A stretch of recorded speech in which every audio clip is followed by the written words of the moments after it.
Bismillahirrahmanirrahim. Assalamualaikum warahmatullahi wabarakatuh. Alhamdulillah wassalatu wassalamu ala Rasulillah wala haula wala quwwata illa billahil aliyyil azim. Amma ba'du. Puji syukur alhamdulillah kita panjatkan kehadirat Allah Subhanahu wa taala.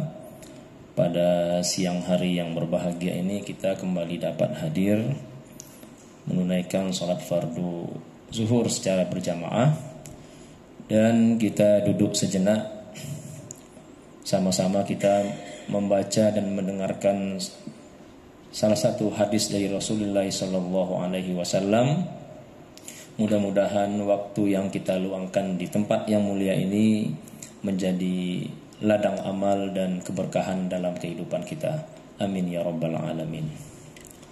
Seperti biasa kita akan membaca hadis dari kitab Al-Arba'in An-Nawawiyah, yang mana pada pertemuan yang lalu kita sudah sampai membaca pada hadis yang ke-24. Maka insyaallah pada siang hari yang berbahagia ini, dalam waktu yang singkat kita akan sama-sama membaca dan mempelajari hadis yang ke-25. Bismillahirrahmanirrahim. Qala al-musannifu rahimahullahu ta'ala wa nafa'ana bihi wa bi'ulumihi fid dharain amin. Al-hadis al-khamis wal 'ishrun. Hadis yang ke-25. An Abi Dzarrin aidan. An Abi Dzarrin radhiyallahu anhu aidan. Diriwayatkan juga dari Sayyidina Abu Dzar, anna unasan min ashabi Rasulillah sallallahu alaihi wasallam, bahwa sesungguhnya ada sekelompok orang dari sahabat Rasulullah sallallahu alaihi wasallam, qalu lin nabi sallallahu alaihi wasallam, mereka bertanya dan berkata kepada Rasulullah sallallahu alaihi wasallam, ya Rasulullah, wahai Rasulullah, zahaba ahlud dusuri bil ujur, wahai Rasulullah, orang-orang kaya itu telah memborong semua pahala. Ini bahas terjemahan kontekstualnya ya. Mereka telah memborong semua pahala. Yusalluna kama nusalli, mereka salat sebagaimana kami salat. Wa yasumuna kama nasum, mereka berpuasa sebagaimana kami juga berpuasa. Wa yatasaddaquna bifuduli amwalihim, tapi mereka juga bisa bersedekah dengan kelebihan harta mereka, sementara kami tidak bisa. Qala sallallahu alaihi wasallam, maka Rasulullah sallallahu alaihi wasallam mengatakan, bersabda, awalaisa qad ja'alallahu lakum ma tasaddaqun, bukankah Allah juga telah memberi peluang bagi kalian dalam bersedekah? Inna bikulli tasbihatin shadaqah, ketahuilah kata Rasulullah bahwa setiap tasbih itu adalah sedekah.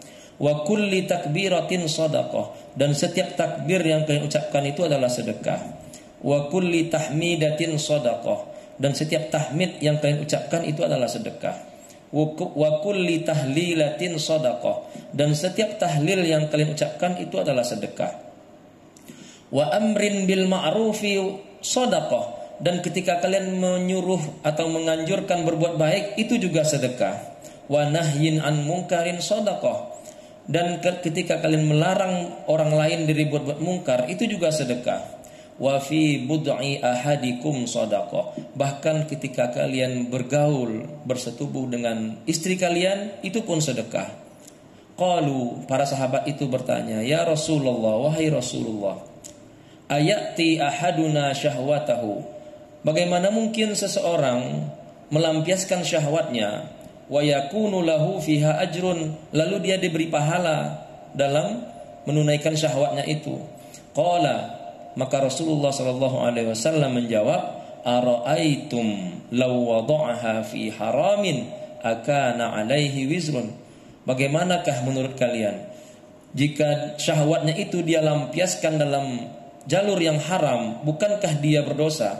fakazalika iza wada'aha fil halal kana lahu ajrun. Maka demikianlah sebaliknya, jika syahwatnya itu dia salurkan pada jalan yang halal, maka dia mendapatkan pahala ketika melampiaskan syahwatnya tersebut. Rawahu Muslim. Hadis diriwayatkan oleh Imam Muslim dalam kitab Sahih Muslim. Hadis yang cukup panjang ya jamaah yang dirahmati Allah Subhanahu wa taala. Tapi hadis ini memberi suatu motivasi dan semangat bagi kita dalam beramal. Kaum muslimin jamaah yang dirahmati Allah Subhanahu wa taala. Secara ringkas hadis ini juga disebutkan dalam Sahih Bukhari tapi dengan redaksi yang sedikit yang berbeda.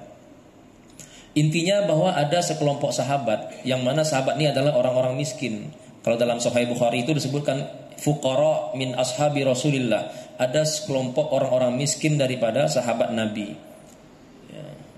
Khususnya orang-orang muhajirin yang tinggal di Madinah, yang mereka rumah tidak punya, bahkan pakaian pun itu hanya seadanya. Bahkan diriwayatkan orang-orang ahlus sufah itu yang tinggal di Masjid Nabawi itu pakaian hanya satu pakaian yang melilit di badan, sehingga kalau datang musim dingin untuk menghangatkan badan itu mereka duduk berdempet-dempetan, saking miskinnya itu. Nah, sahabat-sahabat yang miskin ini datang kepada Nabi, mereka curhat, katakan begitu, ya Rasulullah, ini bagaimana? Kami ini orang miskin, sementara ada sahabat lain yang kaya. Bagaimana nasib kami kira-kira nanti di akhirat? Ya. Mereka orang kaya itu telah memborong semua pahala. Ya. Kami sholat, mereka juga sholat. Kami puasa, mereka juga berpuasa. Kami berbuat ibadah ini, mereka juga bisa berbuat ibadah seperti itu. Tapi ketika mereka bersedekah, kami tidak bisa. Mereka bersedekah, kami nggak bisa sedekah, karena jangankan sedekah, untuk makan sehari-hari saja sulit ya, misalnya. Nah, inilah yang dicurhatkan oleh sahabat Nabi SAW kepada Rasulullah SAW.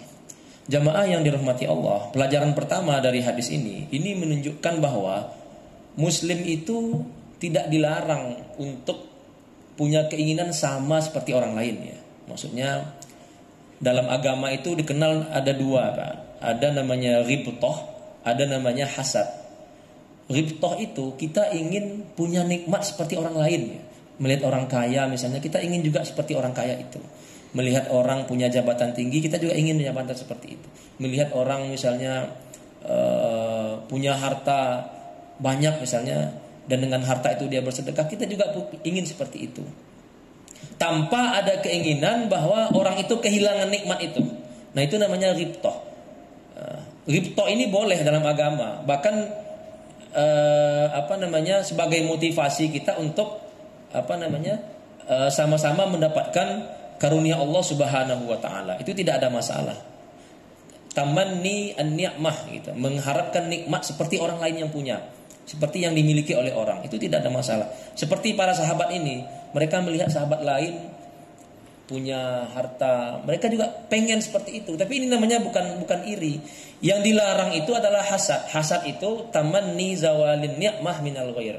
Kita berharap nikmat yang ada pada orang itu hilang gitu. Melihat orang punya harta, kita pengen mudah-mudahan hartanya habis misalnya, atau pindah ke saya misalnya. Atau melihat orang mendapatkan karunia Allah Subhanahu wa taala, baik berupa harta, jabatan, apapun itu, kenikmatan, kita pengen karena hasad orang itu diambil nikmatnya itu dari dia. Nah, ini yang tidak boleh, ini yang disebut dengan hasad ya. Nah, al-mu'min yaghbit wa la yahsud. Orang mukmin itu dia yaghbit, boleh punya ghibthah, punya keinginan yang sama ya. Maka jamaah yang dirahmati Allah, kalaupun kita ingin sama seperti orang lain itu baik ya. Tapi tingkatkan level keinginan kita supaya seperti sahabat ini, mereka tidak iri melihat orang kaya. Yang mereka irikan adalah ketika orang kaya itu bersedekah.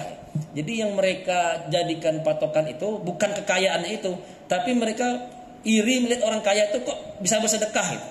Bukan karena kayanya dia punya banyak kendaraan, banyak harta, banyak emas, banyak uang, bukan itunya.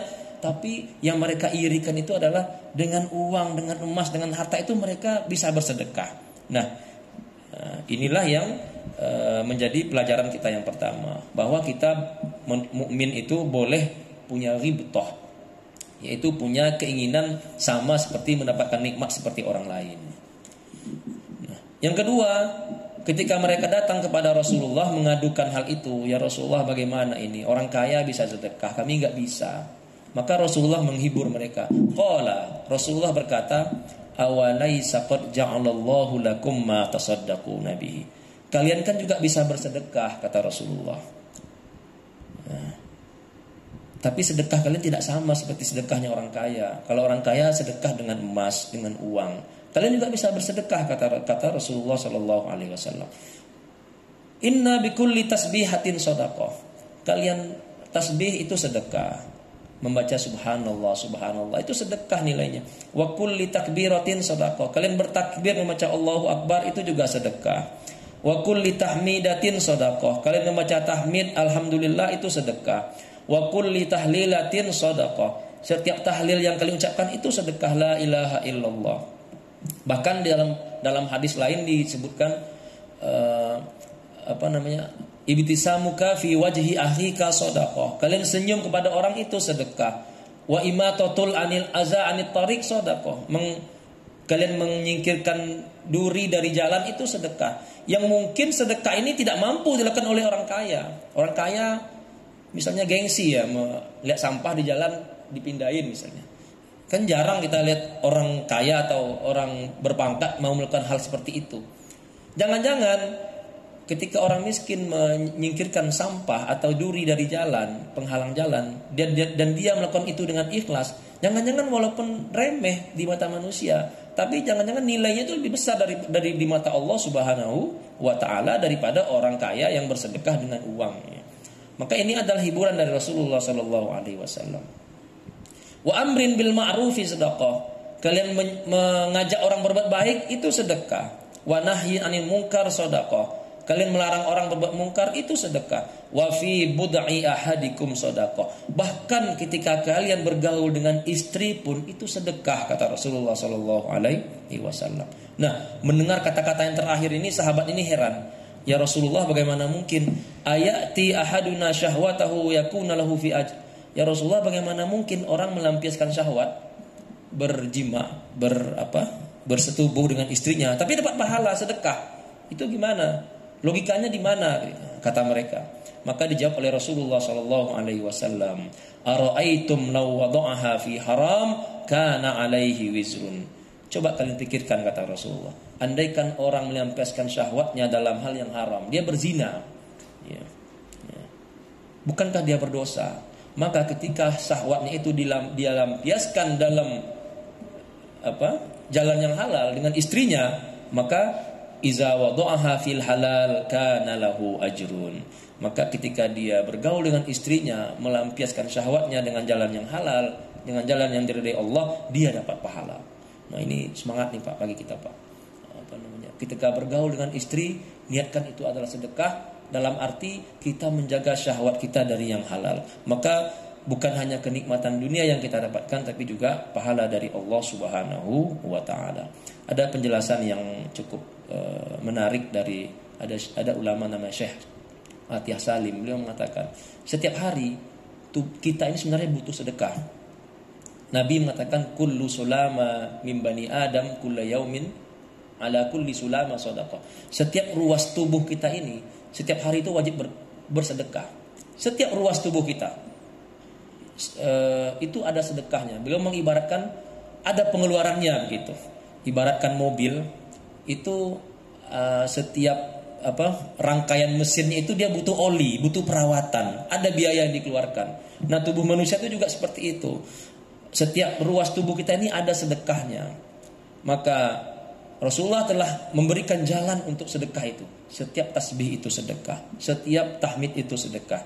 Nah, dalam hadis lain Rasulullah mengatakan sedekah raga kita ini itu bisa dicukupkan dengan 2 rakaat dan dalam sholat duha, rakaataini minad duha, kata Rasulullah. Nah, jadi jamaah yang dirahmati Allah Subhanahu wa taala, ini dalam hadis Sahih Bukhari ini ada keterangan tambahan juga bahwa setelah Nabi menyampaikan ini, hadisnya dari Abu Hurairah ya. Kalau ini dari riwayat Abu Dzar ya. Ada dalam hadis Abu Hurairah ada tambahan. Setelah mendengar ini, para sahabat ini pulang dengan senang hati. Tapi penyampaian Nabi ini sampai juga ke telinga orang kaya. Jadi orang kaya ini kemudian juga bertasbih, juga bertahmid, bertahlil juga. Dalam Sahih Bukhari itu disebutkan bertahmid 33 kali, bertasbih 33 kali, bertakbir 33 kali, selesai sholat. Itu nilainya sama dengan sedekah. Orang kaya juga melakukan itu.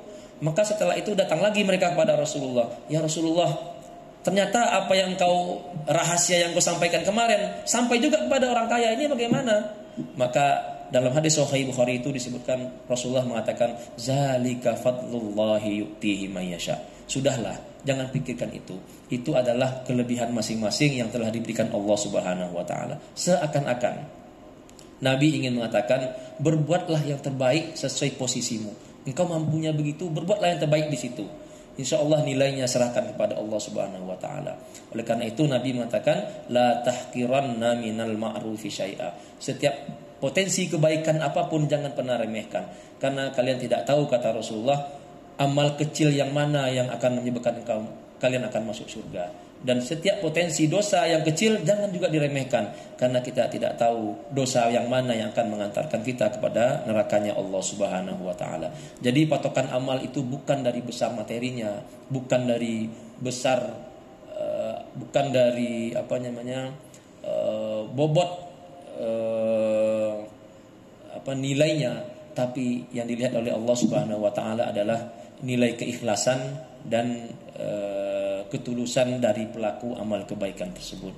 Mudah-mudahan ada manfaatnya bagi kita dan menjadi pedoman bagi kita bersama, terutama kami pribadi. Mungkin ini yang dapat kita bahas pada siang hari yang berbahagia ini. Kita tutup dengan doa kafaratul majlis. Subhanakallahumma wa bihamdika asyhadu an la ilaha illa anta astaghfiruka wa atubu ilaik. Assalamualaikum warahmatullahi wabarakatuh.